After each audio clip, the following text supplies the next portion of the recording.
దగ్గర more than 10,000. Sir. Okay sir. IPlex 2026 एक milestone exhibition है। This is the India's third largest and south India's first largest exhibition. There are about 550 exhibitors, and from outside of country, from Taiwan, China, there are around 50 exhibitors. So it will be a very grand, covering 7 halls in high-tech city, and we are expecting 60,000 visitors. So it has recycling pavilion separately.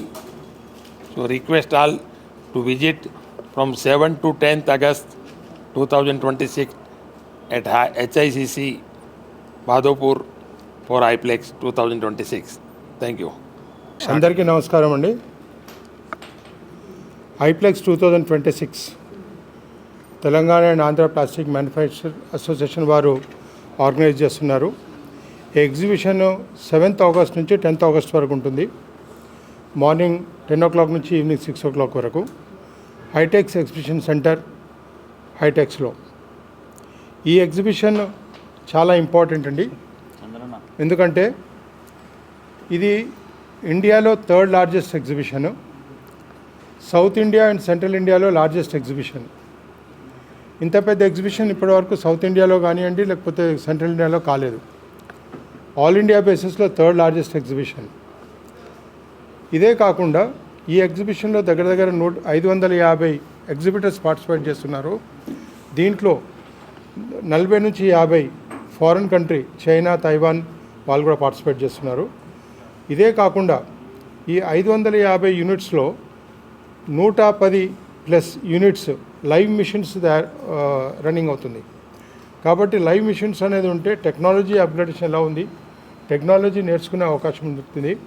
ఎంటర్ప్రీనర్స్కు కొత్త technology ఏమొచ్చిందని తెలుస్తుంది. కాబట్టి ఇది MSME స్పెసిఫిక్గా చెప్పాలంటే MSME సెక్టర్కు చాలా ఉపయోగం. కాబట్టి ఇది ప్రతి ఒక్కరు చూడాలి ఎగ్జిబిషను. స్టూడెంట్స్ కూడా చూడాలి, స్టూడెంట్స్ కూడా రావాలి. ఇందాక చాలామంది మిత్రులు మాట్లాడేటప్పుడు పొల్యూషన్ గురించి మాట్లాడినప్పుడు ఈ లైవ్ మిషన్ చూసినట్టయితే వారికి కూడా అర్థమవుతుంది పొల్యూషన్ ఎంతవరకు ఉంది లేదన్నది. రెండోది అన్నిటికన్నా ఇంపార్టెంట్ ఏంటంటే ఈ ఎగ్జిబిషన్ దీంట్లో రీసైక్లింగ్ పవిలియన్ చాలా ఇంపార్టెంట్.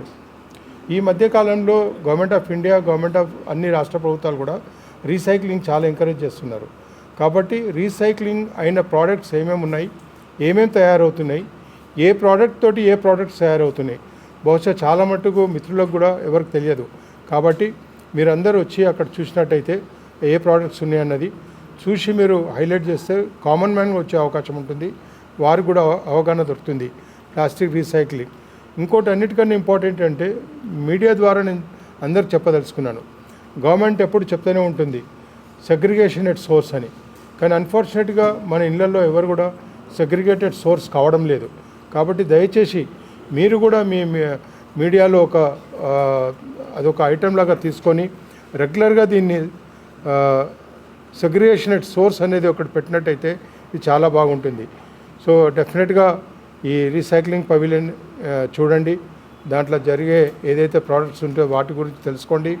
ఇదే కాకుండా మనం చూసినట్టయితే ఈ 110+ లైవ్ మిషన్స్ రీసైక్లింగ్ పవిలియనే కాకుండా ఇంటర్నేషనల్ ప్లేయర్స్ ఎవరైతే వస్తున్నారో new technology of raw material ఏది వస్తుందో దాని గురించి కూడా చిన్న చిన్న అవగాహన సదస్సులు జరుగుతున్నాయి. ఈ సదస్సులు కూడా లిమిటెడ్గా ఇన్విటేషన్ మిన్నే ఉంటుంది. కాబట్టి లేటెస్ట్ టెక్నాలజీ ఏముంటుంది, ముందు ఏ రా మెటీరియల్ తోటి ఏ ప్రోడక్ట్ తయారు చేయగలుగుతాము, అంటే చాలా మైన్యూట్ కాంపోనెంట్ తయారు చేసే అవకాశం ఉంటుంది. ఈ మధ్యకాలంలో చూసినట్టయితే ఇటు ఆటోమొబైల్ ఇండస్ట్రీ, తర్వాత ఏరోస్పేస్, ప్రతి ఒక్క ప్రోడక్ట్ ఏది చూసినా కూడా ప్లాస్టిక్ యూసేజ్ చాలా ఎక్కువ అవుతుంది. కాబట్టి డెఫినెట్గా ఈరోజు ఈ జరిగే ఎగ్జిబిషన్ 4 రోజులు చాలా అందరికీ ఉపయోగకరంగా ఉంటుంది. జనరల్ నాలెడ్జే కాకుండా ఇండస్ట్రీ గ్రోక్ అయ్యే అవకాశం కూడా ఉంటుంది. Thank you.